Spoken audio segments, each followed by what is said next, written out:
Praise the Lord. सभी को जय मसीह। मैं सुनीता चौथानी आप सभी का आज के YouTube वीडियो में स्वागत करती हूँ प्रभु यीशु मसीह के नाम से। और जैसे कि आज गुड फ्राइडे है, आप सभी को गुड फ्राइडे की बहुत बहुत बधाइयाँ। और गुड फ्राइडे हम क्यों मना रहे हैं? बहुत सारे फ्राइडे आते हैं, जाते हैं, चले जाते हैं, लेकिन आज का ये फ्राइडे क्यों हमारे लिए स्पेशल है?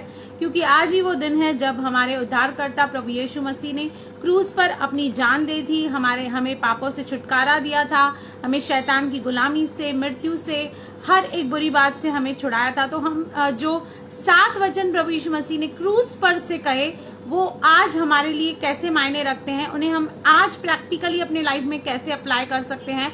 हजारों साल पहले की कहे गए वचन तो हम बिल्कुल शॉर्ट तरीके से देखेंगे, इसलिए मेरे साथ अंत तक बने रहिए। पहला वचन जो प्रभु यीशु मसीह ने कहा कि हे पिता, इन्हें क्षमा कर क्योंकि ये नहीं जानते ये क्या कर रहे हैं। आप सोच सकते हैं कि एक व्यक्ति जो क्रूस पर लहू लोहान है, जिस पर थूका जा रहा है, जिसकी इंसल्ट की जा रही है, जिसके सर पर कांटों का ताज रखा जा रहा है, वो व्यक्ति एंड मोमेंट पे भी यही प्रेयर कर रहा है कि हे पिता, मेरे इन दुश्मनों को क्षमा कर क्योंकि ये नहीं जानते कि ये क्या कर रहे हैं। तो यहाँ पे हमें एक मैसेज मिलता है कि चाहे हमारे जीवन में कुछ भी हो, कितने भी कठिन परिस्थितियां, कठिन क्षण क्यों ना हो, हमें एंड मोमेंट तक प्रेयर करना है और अपने सताने वालों के लिए प्रार्थना करनी है, उन्हें आशीष देना है, उन्हें श्राप नहीं देना। दूसरा वचन जो उसने कहा, जो 2 चोर उसके साथ थे, एक चोर ने उससे कहा कि हम तो अपना ठीक फल पा रहे हैं, लेकिन तू जब अपने राज्य में आए तो मेरी सुधि लेना। उसने रिपेंट किया और ऑन द स्पॉट उसको सैल्वेशन मिली, उद्धार मिला। और प्रभु ने कहा आज ही तू मेरे साथ स्वर्ग लोक में होगा। यानी कि कई बार हम जब अपनी उम्मीद हार देते हैं और सोचते हैं कि अब ये मेरे घर वाले तो मानेंगे नहीं, अब ये इसको बता के फायदा क्या, ये तो मानेगा नहीं, लेकिन इस चोर के द्वारा हम ये सीख सकते हैं कि प्रभु चाहे तो एंड मोमेंट पे भी किसी को भी बदल सकता है, उसका उद्धार कर सकता है और स्वर्ग में डायरेक्टली उसे एंट्री दे सकता है।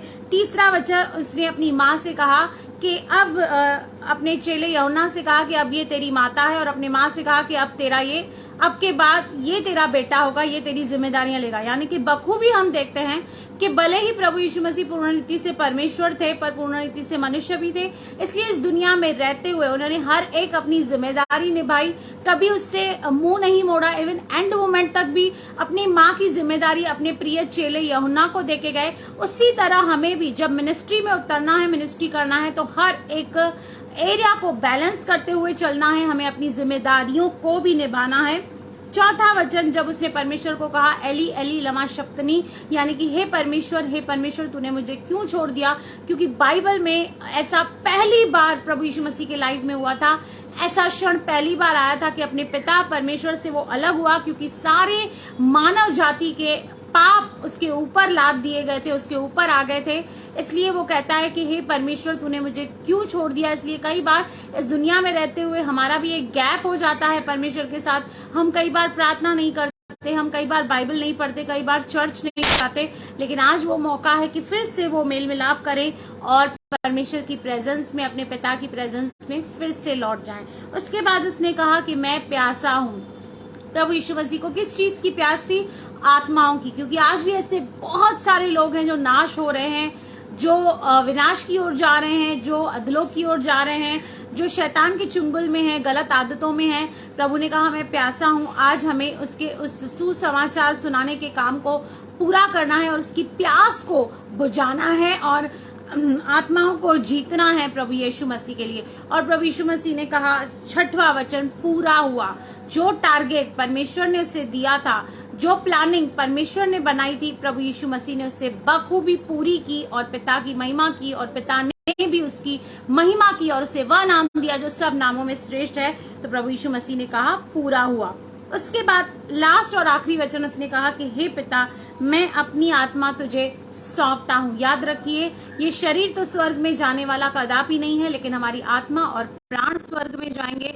इसलिए अपने आत्मा की चिंता करें, अपनी आत्मा को पूर्ण रीति से परमेश्वर की ओर समर्पित करें, हर समय दुआ में रहें, प्रार्थना रहें और इन 7 वचनों को याद करें और प्रैक्टिकली अपने जीवन में अप्लाई करें।